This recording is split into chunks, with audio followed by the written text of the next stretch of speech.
শিক্ষিত, যারা বুদ্ধিজীবী, যারা ঠান্ডা মাথার মানুষ, তারা কেন মাতালের বাড়িতে মদ খেতে নেই ওর বোঝাবার জন্য এই লোকগুলো কেন তার বাড়িতে যায়নি।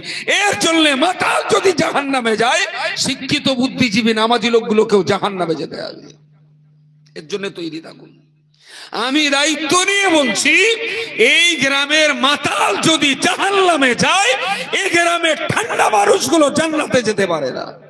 এখানে তো আমি ওয়াজ করতে এসে আমার এখানে একটু একটা কাগজ লিখে দিলে, হুজুর আমার গ্রামে মাতালের উৎপাত খুব, একটু এর বিরুদ্ধে বলেন। আমি তো চুরিয়ে দিয়ে দিলাম একদম। আচ্ছা, আমি যখন বলবো, আমার বলার আগেই যখন বলেই দিলেন, আচ্ছা যাদের বলবো তারা কি এখন ঠিক জায়গায় আছে? সেসব পার্টি তো এখন লোডে আছে। মদ খাওয়ার মোক্ষম টাইম হলো রাত 7-8টা। তা বলে লাভটা কি হবে? এই জন্যই তো আর 5টার সঙ্গে আমার হয় না। এমনি তো তার ব্রেক ডাউন এখন, তারপরে কোথায় রয়েছে খানাখন্দকে তাও বলা যায় না। অজে বলার চাইতে 1000 গুণ ভালো হবে যদি 5টা লোক তার বাড়িতে যে হাতটা ধরে বলা। মাতালের বিরুদ্ধে ফতোয়া দেওয়ার লোক প্রচুর আছে, বউ তালাক হয়ে যাবে কথা বলার লোক বহু আছে, ওর সংসারে বাজ পড়বে কথা লোক বলার আছে অনেক, কিন্তু 10টা মানুষ যে তার বাড়িতে যে বসে বোঝানোর মানুষটার খুব অভাব হয়ে গেছে। আমি দায়িত্ব নিয়ে বলছি, এই গ্রামের মাতাল যদি জাহান্নামে যায়, এই গ্রামের ঠান্ডা মানুষগুলো জান্নাতে যেতে পারে না। যারা শিক্ষিত, যারা বুদ্ধিজীবী, যারা ঠান্ডা মাথার মানুষ, তারা কেন মাতালের বাড়িতে মদ খেতে নেই ওর বোঝাবার জন্য এই লোকগুলো কেন তার বাড়িতে যায়নি। এর জন্য মাতাল যদি জাহান্নামে যায়, শিক্ষিত বুদ্ধিজীবী নামাজি লোকগুলোকেও জাহান্নামে যেতে হবে। এর জন্য তৈরি থাকুন। ইসলাম কোন স্বার্থপরতার ধর্ম নয়, ইসলাম শুধু একা বাঁচার ধর্ম নয়, ইসলাম শুধু আমি জান্নাতে যাব এই ধর্ম নয়, ইসলাম সবাইকে নিয়ে বেঁচে থাকার নাম ইসলাম। কু আনফুসাকুম ওয়া আহলিকুম নারা। ইসলামে আত্মকেন্দ্রিকতার জায়গা নেই, ইসলামে ব্যক্তি স্বার্থের জায়গা নেই, ইসলামে সবার স্বার্থ, আমাদের স্বার্থ, আমাদের কল্যাণ, আমাদের উন্নয়ন। আমি না। কি জবাব দেবে মুসলিম মহল্লার এই নেতা লিডার গুলো? কি জবাব দেবে আল্লাহর কাছে? বলবেন তুমি কি যাও? হ্যাঁ যাই বলেই বলছি। আমি মাতালের হাত ধরেছি বলেই বলেছি, এটা আমার অভিজ্ঞতার কথা বলছি। মাতালের বাড়ি যাবেন, শুধু এরকম 5-7টা, তাতে একটা হাজি থাকবে, একটা ডাক্তার থাকবে, একটা মাস্টার থাকবে, গ্রামের ইমাম থাকবে, 2টো বুড়ো মানুষ থাকবে। শুধু তার বাড়ি যাবেন, সে এদর ওদর করবে, বসতে দেওয়ার জায়গা পাবে না। ও ভাই শিগগির শিগগির এসো। বৌঠার বলে কয়েকার কমনে রয়েছে, শিগগির ভালো ভালো পাটিটাতে, ধোয়া পাটিটাতে। নেশার করে একটা গাল খিস্তুতে সুদে ফেলবে, রোজ দেয়, এবার বসতে দেয়। আহা আপনারা আমার বাড়ি এসেছেন, বসেন, এই শিগগির একটু চা কর। ও এত আনন্দ হবে, মনে হবে যেন ওর বাড়ি ফেরেশতা জিবরাইল এসেছে। কোন মানুষ তো জীবন ওর বাড়ি যায় না, মদ খায়, কেটে যাবে ওর বাড়ি, কেউ যায় না। গিয়ে দেখবেন ওর যত্নটা, পৃথিবীর সেরা যত্ন করবে আপনার। এইবারে ওটু চা করে বিস্কুট দেবে, 4 গ্লাসটা হাত দেয়, আচ্ছা রবিক ভাই তোর বাড়িতে এসেছি, তুই তো চা দিছিস, আর আমি তো আবার নামাজ পড়বো এক্ষুনি, তা তোর এই চা খেয়ে জোরের নামাজে গেলি না, লোকে বলে ও মাতালের বাড়ির চা খেয়েছো, হুজুরি বলছেন নামাজ হবে না। কি হবেন বলবেন? তাহলে ভাই সত্যি তুমি চাটা খাও না, তুমি আমার বাড়ি এসে একটু চা না খেলি হয়, তা তুমি ভাই সব ভালো, এইটা একটু ছাড়লি হয় না। এবারও কাঁদবে, হুক ওর কাঁদবে, ওর কান্না দেখলি না আপনারও দয়া লাগবে। না আমি কি খাতম জানো, আমি কেরাম বিপদে পড়ে এইটা খেয়েছি। ও সেই পুণ্যকালে যেখানে ওর নেশা শুরু হলো, সেই ইতিহাস ধরে এবার হাওয়া করে কেঁদে দেবে। আর কাঁদবে তো কোনো ইয়ারকি মারা কান্না না, চোখ দিয়ে হড় করে পানিও বেরোবে।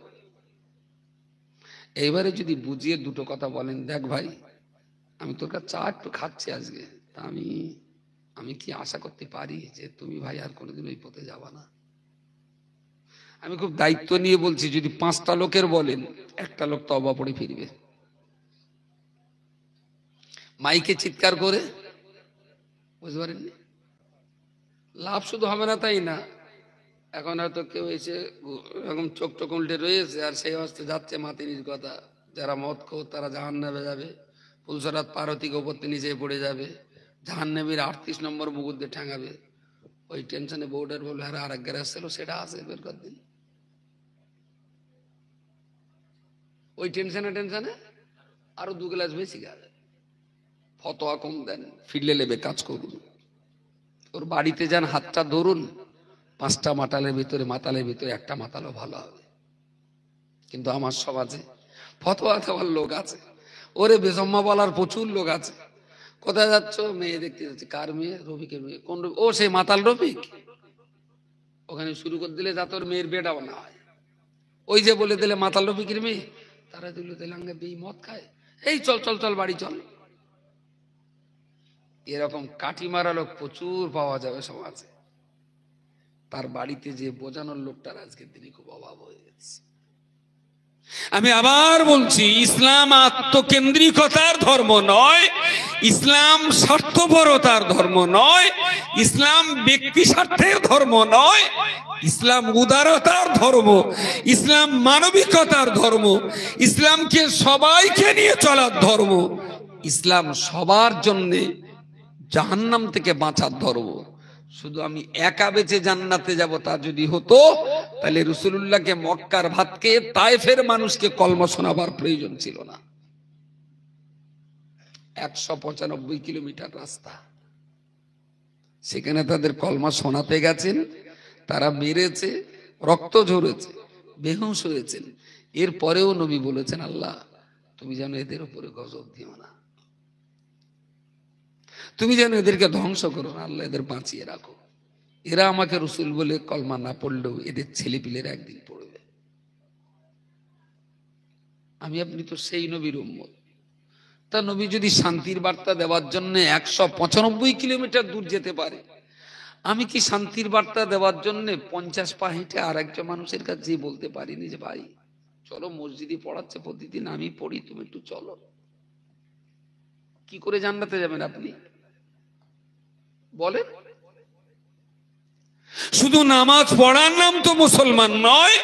আমি মুসলিম, আমার নামাজ পড়াটা যেমন দায়িত্ব, আমার ছেলে, আমার মেয়ে, আমার বৃদ্ধ বাবা মা, আমার বাড়ির চারপাশের মানুষগুলোকেও নামাজের আমন্ত্রণ জানানো, এটাও তো আমার ডিউটি। এ দায়িত্বটাও তো আমার। কিন্তু এমন একটা ভাব যে গ্রামের আমরা সবাই যদি জান্নাতে যাই, ঘোড়ার ডিম জায়গা হয় কি না হয়, বক্কার হইবার ফজলার আর আমি চল 4 জন 5 ওয়াক্ত নামাজ তো পড়তেছি, আমরা 5 জনেই যাবো আর শালা এরা যেন না যেতে পারে। সবাই গেলে যদি আবার ওর প্রতি ঠাঁসাঠাঁসি হয়, ওটু হাত পা খেল গিয়ে শোবে, আজীব তামাশা। একটু যদি সবাই ভাবেন, একটু যদি সবাই সময় দেন, একটু যদি সবাই আল্লাহর নির্দেশটাকে ঠিকঠাক মতো কাজে লাগাবার চেষ্টা করেন, আমি কিন্তু এখনো বিশ্বাস করি এই সমাজ ঘুরবে, এই সমাজ ফিরবে। এই যে অল্প বয়সের বাচ্চাগুলো,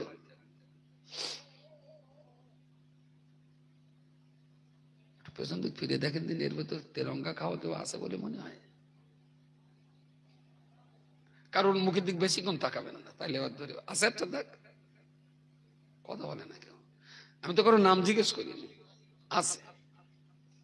আচ্ছা, এই বাচ্চাগুলো যখন ওর মার পেট থেকে ধন্যী বুড়ি যখন ওর কান ধরে টেনে বের করছিল, তখন কি ওর হাতে তেরঙ্গার প্যাকেট ছিল?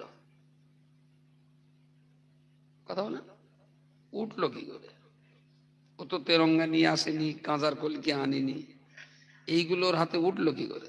পশ্চিমবাংলার সর্বপ্রথম হজ ও ওমরা service centre Al-Amin tour and travels প্রায় 3 যুগ ধরে আপনাদের সেবায় নিয়োজিত। স্বল্প খরচে সুন্দর পরিষেবায় ওমরা জিয়ারতের জন্য আজই যোগাযোগ করুন।